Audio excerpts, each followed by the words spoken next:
कौन कि कहरतई सारा बाड़ू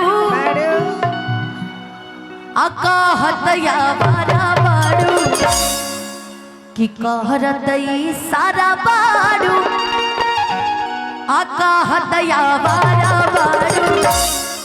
अब भड़केलू कैलो मजा बियर फराक मारा तारुआ बियर फराक। अच्छा मैंने एक और गाना गाया था कि मेरा होने वाला है शादी अब मिलेगा नहीं आजादी मेरी लाइफ में अब मत आना न तो हो जाएगी बर्बादी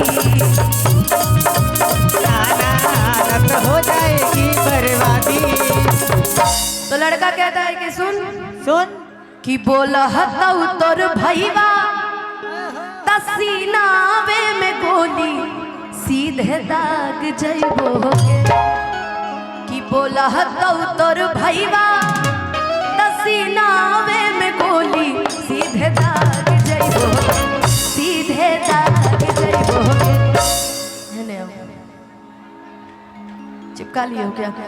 किसे नुरा डाले से पहले मारो से लेके भाग जइबोगे किसे नुरा डाले से पहले मारो से लेके भाग जइबोगे। काच काच मारा तारुआ पियर फराक वाली काच मारा तारुआ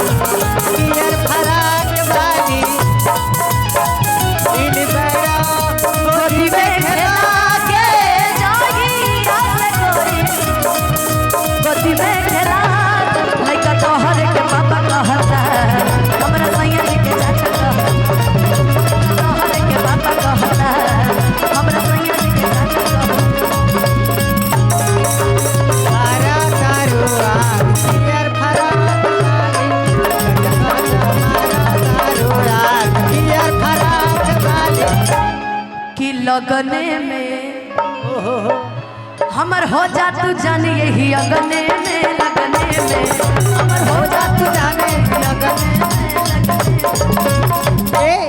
कि हमके पटावे लो तू फूलवे से मारब चला के रसगुल्लवे से। रसगुल्ले से कभी मार खाए हैं जी गोलगप्पा से बेलना से चप्पल झाड़ू से वो सब पिटाए होंगे ऐसा बात नहीं है ये पिटाए है ना ठीक ये जितना कैमरे वाले सब कहीं ना कहीं पिटाए ही है घरे माई के चप्पल से मारने की खैला ले तब जा नाश हो तो जा कि हमके पटावे लो तू फूलवे से मारब चला के रसगुल्लवे से कि आगे आगे आंसू खई हैं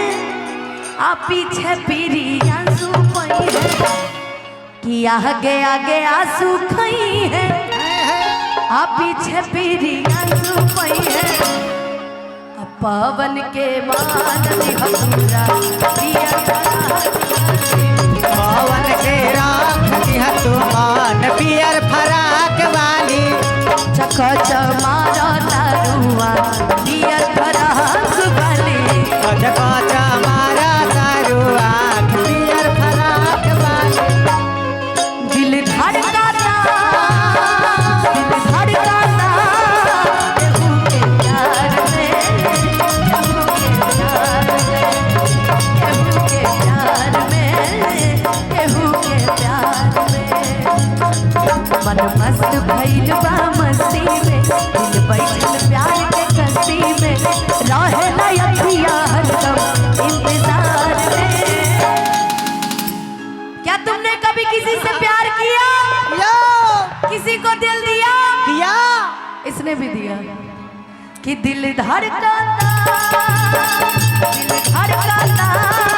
केहू के प्यार में केहू के प्यार में केहू के प्यार में। अच्छा भारत रुको रुको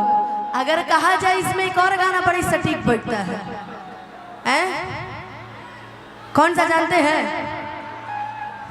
कि कितना दिन से एगो लड़की के